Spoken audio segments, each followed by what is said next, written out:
అందరికీ నమస్కారం. కార్యక్రమం ప్రారంభించే ముందు గురువుగారు బ్రహ్మర్షి పత్రి గారికి ఒకసారి మనం ధన్యవాదాలు చెప్పుకుందాం. మనం గత 78 ఎపిసోడ్ల నుంచి ఒక విషయమే చెప్పుకుంటున్నాం, ఉపమాన ధ్యాన సందేశాలు. దాంట్లో 60వ పార్ట్.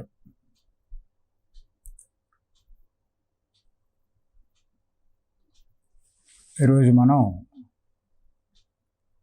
60వ పార్ట్ చెప్పుకుంటున్నాం. ఏంటంటే, పాము కూరలు పీకితే ఎవరికి హాని చేయలేదు, అలాగే మానవంలోని చెడు తొలగిస్తే ఎవరికి హాని చేయదు. ఆ స్టేజ్కి రావాలి ప్రతి ఒక్కళ్ళు. మరి మానవంలోని చెడు తొలగించుకోవాలి అంటే ఎన్ని రకాల చెడులు ఉన్నాయి. ఇక్కడ ఏమిటి అంటే, పాములు పట్టేవాడు పాము కూరలు పీకడం చాలా తేలికే. పాముకుండే 2 కూరలు. కానీ మానవంలోని చెడు ఎన్నో రకాలు ఉంది. అప్పుడే 60 ఎపిసోడ్ నుంచి ప్రతిరోజు ఒక్కొక్క చెడు గురించి చెప్పుకుంటున్నాం. ఆశ్చర్యం వేస్తుంది. అంటే మానవులు ఇన్ని రకాల చెడులు ఉన్నాయా? ఇన్ని రకాల చెడులు ఉన్నాయి కాబట్టే ఏ మానవుని చూసినా ఇన్ని రకాల కష్టాలు పడుతున్నాడు. అసలు మానవులు చెడే లేకపోతే కష్టమే లేదు.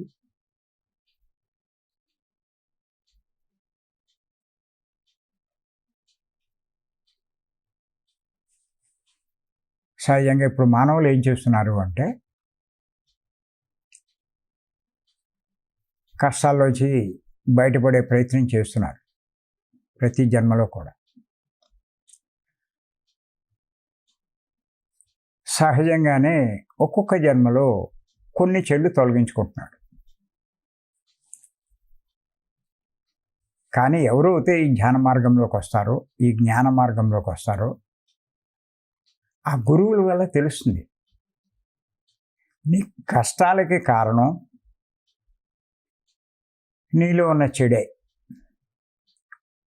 చెడు ఉన్నవాడే చెడు పని చేస్తాడు. చెడు పని చేసిన వాడికే కష్టాలు వస్తాయి. కష్టాలు వద్దనుకున్నాడు అంటే చెడు పనులు చేయకూడదు. చెడు పనులు చేయకూడదు అంటే తనలో ఉన్న చెడు తొలగించుకోవాలి. చేత ఉత్తమమైన పని ఇది అంటే, ఎవడైనా సరే చేయవలసిన పని ఏంటి అంటే, లైఫ్ ఎంజాయ్ చేయడం కాదు. ఎంజాయ్ చేస్తే గొప్పగా జీవించినట్టు కాదు. తనలోని చెడు తొలగించుకోగలిగితే వాడు గొప్పగా జీవిస్తాడు. ఇంచేతంటే, ఎంత డబ్బు సంపాదించి ఎన్ని సుఖాలు సమకూర్చుకున్నా కష్టమో, బాధో, దుఃఖమో, రోగమో ఏదో ఒకటి వచ్చింది అనుకోండి, అనుభవించలేడయ్యి. ఎందుకు అనుభవించలేకపోతున్నాడు అంటే, తనకున్న దుఃఖం.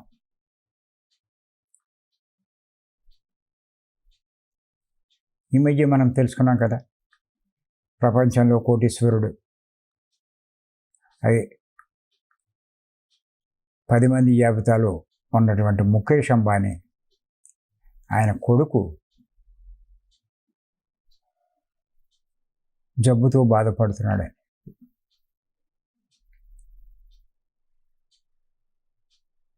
శరీరం విపరీతంగా పెరిగిపోయింది.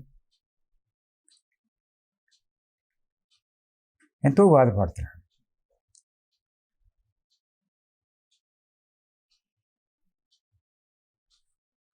వాడి బాధ చూసి తండ్రి కూడా, అంత గొప్పవాడు కూడా కళ్ళమ్మట నీళ్ళు పెట్టుకున్నాడు.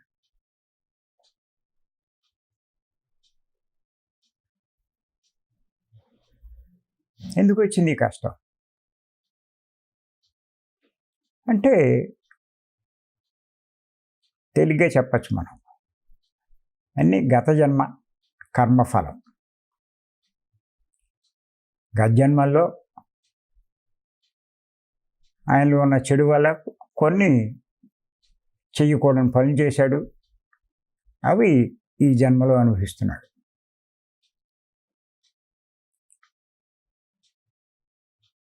అంచేత ఏ మానవుడైనా సరే మొట్టమొదట చేయవలసింది ఏంటంటే తనలోని చెడు తొలగించుకునే ప్రయత్నం చేయాలి.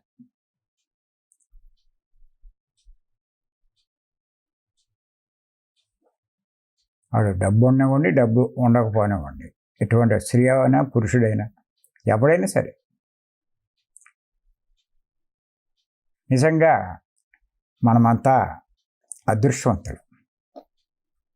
ఎంచేతంటే మనం చేసేదే ఆ పని. మనలో ఉన్న చెడు తొలగించుకునే ప్రయత్నం చేస్తాం.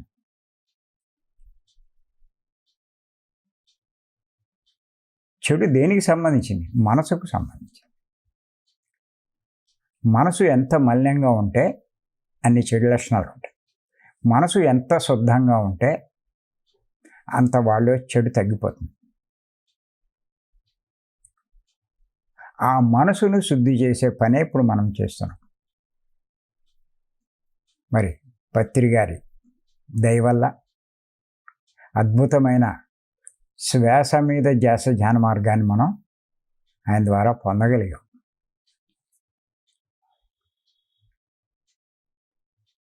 మనసును శుద్ధి చేసే మార్గమే ఈ శ్వాస మీద ధ్యాస. మానవుల్లోని చెడు తొలగించే మార్గమే శ్వాస మీద ధ్యాస.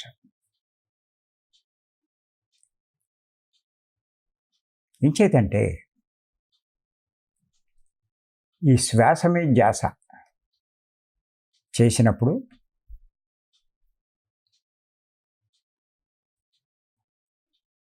మొదట్లో చంచలంగా ఉన్న మనసు నిశ్చలమవుతుంది. రెండో స్టేజ్కి వెళ్ళినప్పుడు నిశ్చలమైన మనసు నిర్మలమవుతుంది, శుద్ధి అవుతుంది. మూడో స్టేజ్కి వెళ్ళినప్పుడు నిర్మలమైన మనసు శూన్యమవుతుంది.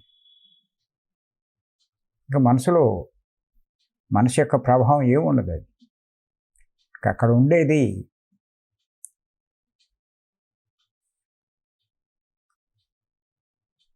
దైవస్థితే, దైవ లక్షణాలే.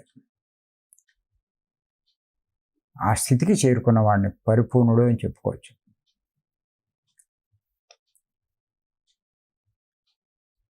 ఆ పనే, ఆ ప్రయత్నమే మనం చేస్తున్నాం. ప్రతిరోజు జూమ్లో పాల్గొనడం కాదు, ప్రతి నెల భీమవరం 1, 2, 3 తారీఖుల్లో జరిగే క్లాస్కి అటెండ్ అవ్వడం, గంటలు అక్కడ ధ్యానం చేయడం. వాటితో పాటు మనం మధ్యలో ఎన్నో పుణ్యక్షేత్రాల్లో ఎన్నో చోట్ల ఈ కార్యక్రమాలు నిర్వహించుకుంటున్నాం. రేపు 15వ తారీఖు నుంచి 18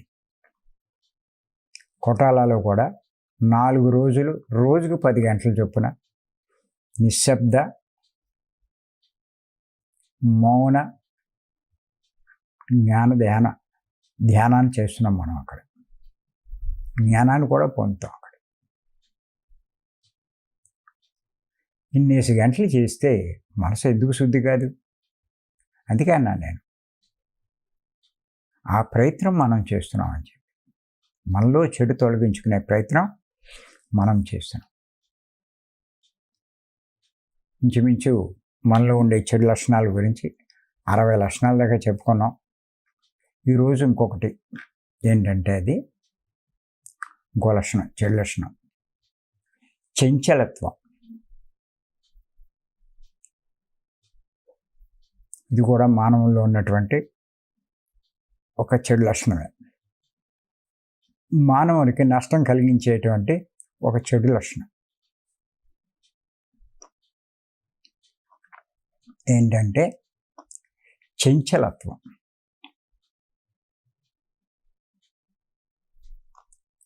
అంటే స్థిరం లేకపోవడం.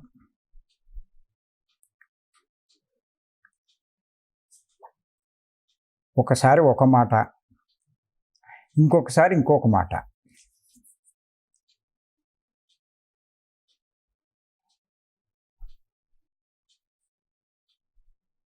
స్థిరత్వం లేదు. మాటకు నిలబడ్డు, మాటకు కట్టుబడ్డు.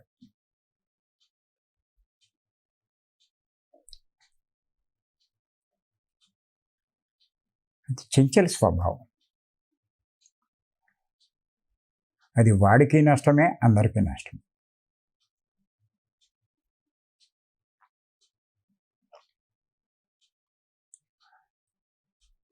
అంతేకాదు, మాటలోనే కాదు,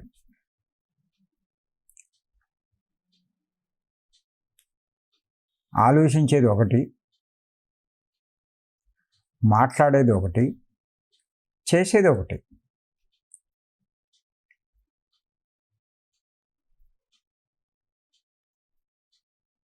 ఒకటి ఆలోచిస్తాడు, ఇంకోటి మాట్లాడతాడు. పోలే ఆ మాటకి నిలబడతాడు అంటే అది మాట ఒకటి చెప్తాడు, పని చేసేటప్పుడు ఇంకోటి అయిపోతుంది. ఎంత స్థిరత్వం లేకుండా మనసు ఉందో ఒక్కసారి ఆలోచించండి. అలాంటి వాడిని ఎవ్వరూ నమ్మరు, గౌరవం ఇవ్వరు.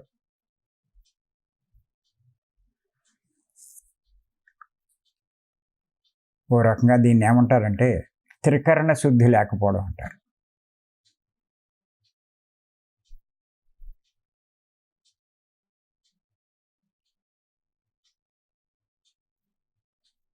అన్నమాచార్యులు ఏమన్నారంటే త్రికరణ శుద్ధితో చేసే పనులు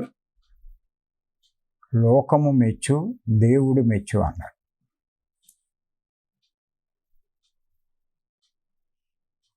ఎవరైతే త్రికరణ శుద్ధితో చేస్తారో వారిని లోకము మెచ్చుకుంటుంది, దేవుడు మెచ్చుకుంటాడు.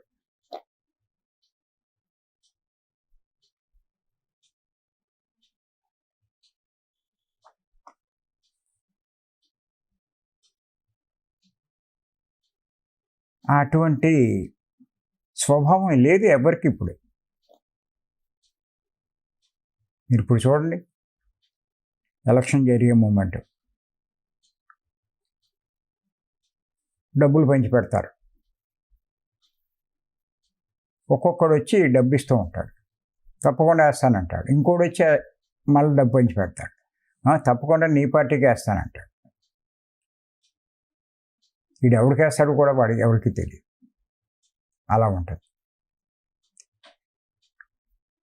ఓ డబ్బు ఇచ్చి వాడికి ఇచ్చిరారా అంటే ఇస్తానంటాడు, సగం జేబులో పెట్టుకుని సగం ఇస్తాడు. ఇలా మనం గమనించినట్లయితే ప్రస్తుతం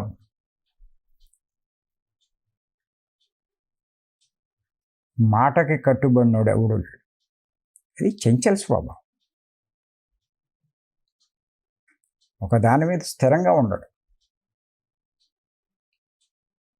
అలాంటి వాడిని ఎవరిని నమ్మడు, వాళ్ళకి గౌరవం ఇవ్వరు.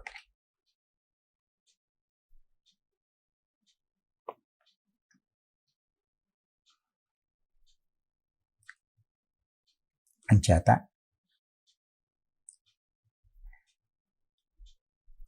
ఇటువంటి స్వభావాన్ని అధిగమించాలి.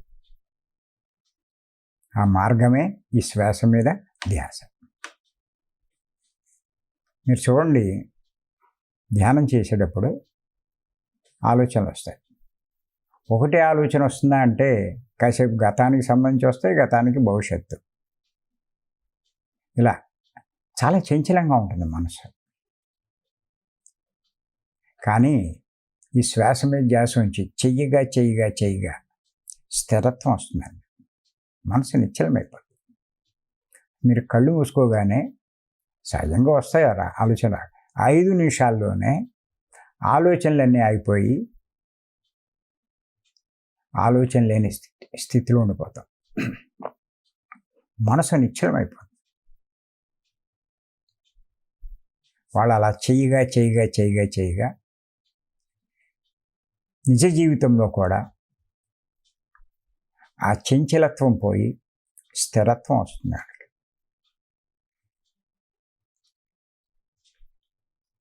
ఇప్పుడు మనం అంతా మెల్లిమెల్లిగా అలాంటి మార్పు తెచ్చుకుంటున్నాం.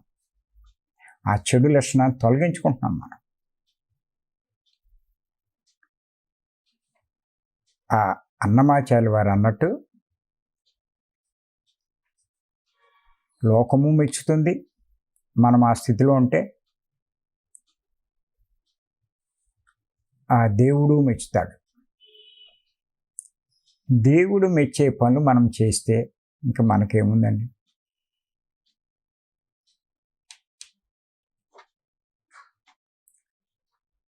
మీరు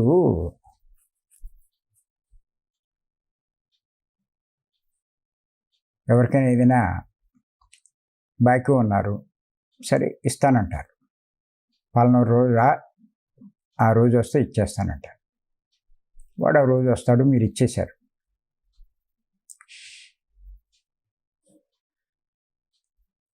ఏ గొడవ ఉండదు అక్కడ. కానీ వాడు ఆ టైంకి వస్తే నేనెక్కడన్నాను అంటాడు. ఆడు గొడవ చేస్తాడు. ఇలాంటి పని చేసేవేట్రా అధవా, మాటకు నిలబడబెట్టి మొన్న ఏమన్నావు, ఇలాగ మొత్తం మీద గొడవ పెట్టుకుంటాడు. అంతేకాదు, బయట లోకంలో బయట వాళ్ళు అన్నం కాదు, అంతరంలో ఉన్న ఆత్మ కూడా క్షోభిస్తుంది. నువ్వు అన్న మాటని మళ్ళా మాట తప్పుతున్నావు, అది నీకు నష్టం అని చెప్పి అంతరం చెప్తూనే ఉంటుంది. అంతరంలో ఉన్న ఆత్మ. నువ్వు మాటకు కట్టుబడి ఉంటే అంతరంలో ఆత్మ ఏమీ క్షోభించదు. మాట తప్పితే మటుకు క్షోభిస్తుంది. అంటే దాని అర్థం ఏంటి? ఆత్మ క్షోభ పడింది అంటే నీకేదో భవిష్యత్తులో శిక్ష పడబోతుంది అని లెక్క. గుర్తెట్టుకోండి. ఇక్కడ ఏమవుతుందిలేండి అని అనుకోవచ్చు మనం. ఆత్మను క్షోభింప చేసిన వాడు ఏమవుతుంది అనుకోవచ్చు. కానీ నువ్వు సృష్టి విరుద్ధమైన పని చేసినప్పుడే ఆత్మ క్షోభిస్తుంది. ఆత్మ క్షోభించినప్పుడే భవిష్యత్తులో నువ్వు ఏదో ఒక కష్టాన్ని అనుభవించబోతున్నావు. ఇప్పుడు బాగానే ఉంటుంది, కానీ అది అనుభవించేటప్పుడు దాన్ని భరించడం చాలా కష్టం.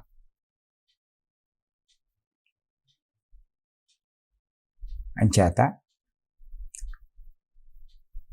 నువ్వు చంచల స్వభావంతో ఏం మాట్లాడినా, ఏం ఆలోచించినా, ఏం చేసినా నువ్వు కనుక కాస్త గమనించగలిగితే అంతరంలో ఉన్న ఆత్మ క్షోభిస్తూ ఉంటుంది, హెచ్చరిస్తుంది కూడా. అలా చేయకూడదు అంట.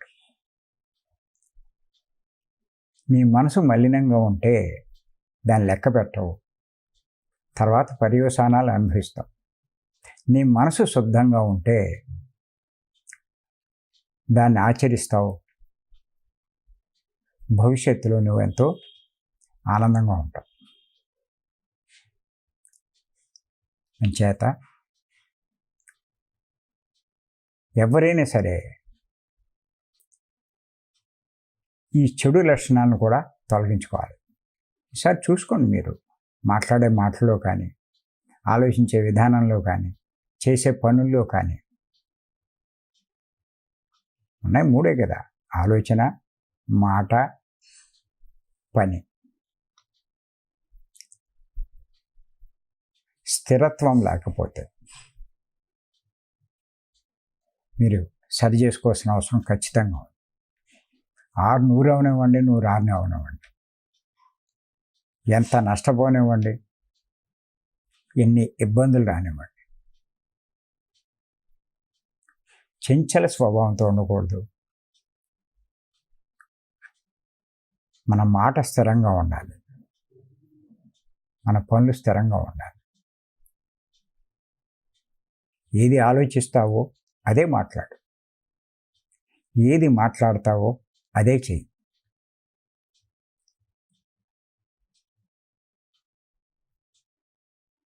ఆ స్థాయికి రావాలి. లోకమంతా ఇలాంటి లోపాలతో ఉండబట్టే ప్రపంచం ఎంత దుఃఖమైపోయి ఉంది, దుఃఖమయమై ఉంది. ఎవరికి సుఖశాంతి లేవు.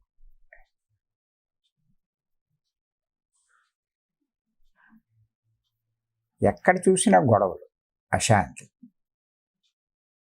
దుఃఖం, బాధ. ఏంటి ప్రపంచం ఎలా ఉంది అనే పరిస్థితిలో ఉన్నారు.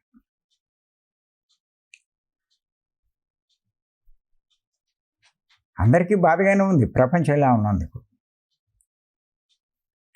ప్రపంచం మారితే బాగుంటుంది అంటారు, కానీ ఒకటే గుర్తెట్టుకోండి, ఇటువంటి ప్రపంచం మారాలి అంటే, నువ్వు మారాలి అంటే ప్రపంచం మారదు. ఎవరైతే ప్రపంచం మారాలి అని అనుకుంటాడో ముందు వాడు మారడానికి ప్రయత్నించాలి. వాడు మారకుండా ప్రపంచం ఎలా మారుతుంది? ఎవరికి వాడు తనకు తాను మారే ప్రయత్నం చేస్తే చివరికి ప్రపంచమే మారిపోతుంది. ప్రపంచం మారాలన్నవాడు తాను మారకపోతే ప్రపంచం ఎక్కడ మారుతుంది?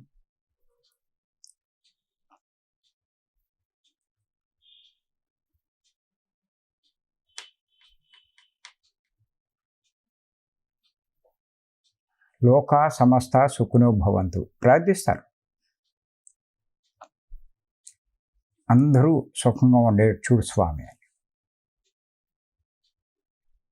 దేవుణ్ణి ఏం ప్రార్థించక్కల, ఆయన అందరినీ కష్టపెడతాడండి,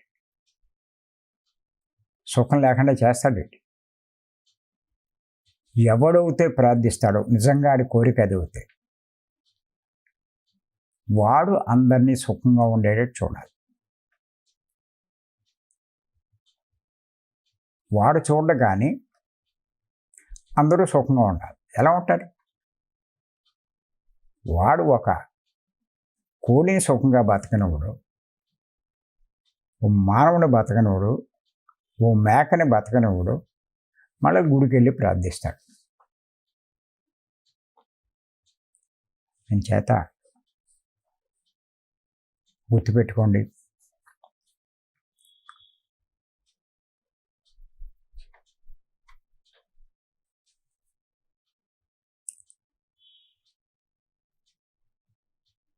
మనలో చంచలత్వం పోయిన రోజున,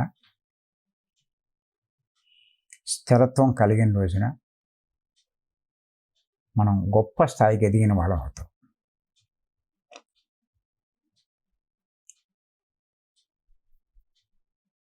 మరి దానికి ఈ తీవ్రమైన ధ్యాన సాధన, సాత్వికమైన శాకాహారం,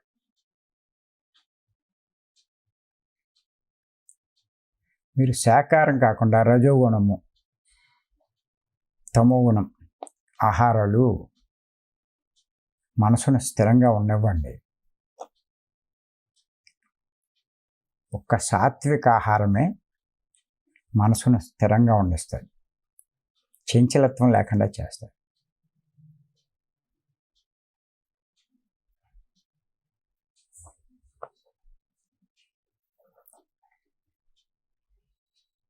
ఏముందండి, మన తెలివితేటలు ప్రదర్శించవచ్చు.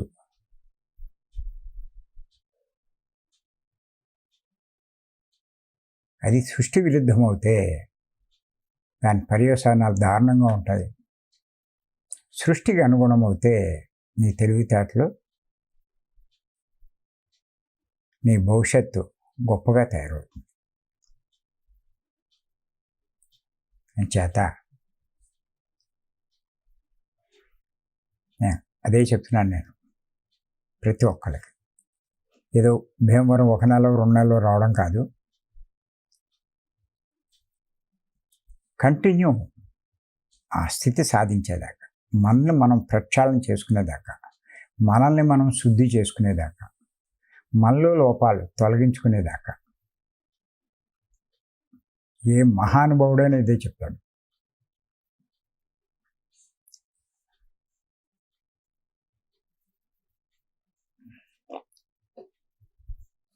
చాలామంది ఆ గురువుల్ని ఈ గురువుని ఆశ్రయించి వాళ్ళ అనుగ్రహం కోరతారు. ఒకడు అనుగ్రహించేది కాదండి ఇది. నీ మనసును నీ సాధన ద్వారా నువ్వే శుద్ధి చేసుకోవాలి. నిన్ను నువ్వే ప్రక్షాళన చేసుకోవాలి. ఇంకోటి ఎవ్వడి వల్ల కాదు, ఏ గురువు వల్ల కాదు, ఏ దేవుడి వల్ల కాదు. అందుకే ఉద్ధరేణ ఆత్మనాత్మానం అన్నారు. ఎవరిని వారే ఉద్ధరించుకోవాలి.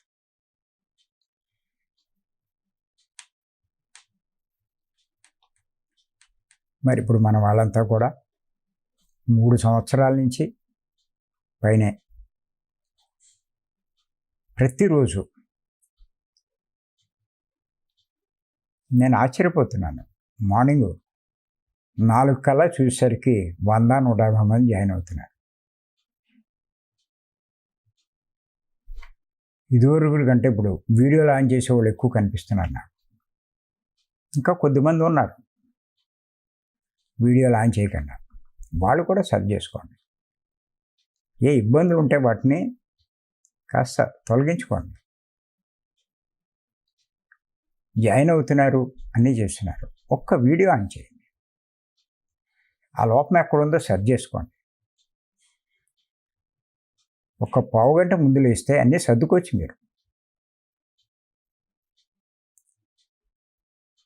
మీరు వీడియో ఆన్ చేస్తేనే జాయిన్ అయినట్లు లెక్క. వీడియో ఆన్ చేయకపోతే మీరు జాయిన్ కానట్టే లెక్క. అంటే ఏదో పనులు చేసుకుంటున్నారు వీడియోలు కట్టేసి. వీడియో ఆన్ చేసి మీ మానాన్ని మీరు కూర్చుంటే ఎంత రిజల్ట్ ఉంటుందో చూసుకోండి మీరు. అసమస్యగా డైలీ మీరు అలా కూర్చున్నప్పుడు 5 నిమిషాల్లోనే ఆలోచన ఆగిపోయినప్పుడు 2.5 గంటలు ఆలోచన లేని స్థితిలో ఎంత శక్తి సంపాదిస్తారు, ఎంత మార్పు తెచ్చుకుంటారు మీరు. మళ్ళా ఓకే చెప్పేదాకా అప్పుడే 2.5 గంటలు అయిపోయిందా అనే స్థాయిలో మీరు సాధన చేస్తే ఎంత మార్పు వస్తుందండి మీలో.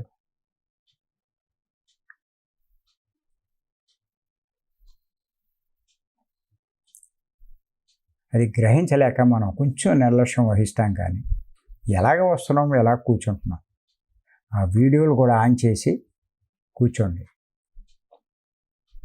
భీమవరం మానకండి. నేను చెప్పినాను, కొంతకాలం ఒక 6 మాసాలు, 1 ఏడాది, 2 ఏళ్ళు మీలో విపరీతమైన మార్పులు కనిపిస్తాయి. తర్వాత కొంచెం తగ్గించుకోండి, నష్టమైంది.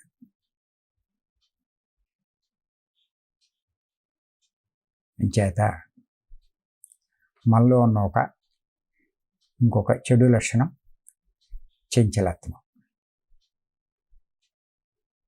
ధ్యానం ద్వారా తేలిగ్గా దీంట్లోంచి మనం బయటపడవచ్చు. చూసుకోండి, మీ ప్రవర్తన మీరు చూడండి. మీ మాటలు ఎలా ఉన్నాయి, ఎప్పుడు ఒకే రకంగా ఉన్నాయి లేదా, ఆలోచన విధానం, మీ పనులు మీరు మాట్లాడిన దానికి అనుగుణంగా ఉందా లేదా చూసుకుంటే మీరు ఇది మీ లక్షణాన్ని, ఈ చెడు లక్షణాన్ని మీరు తొలగించుకున్నట్టే లెక్క. అది మరి ఈ అవకాశం ఇచ్చి మీ అందరికీ మరొక్కసారి నేను ధన్యవాదాలు చెప్తాను. Thank you.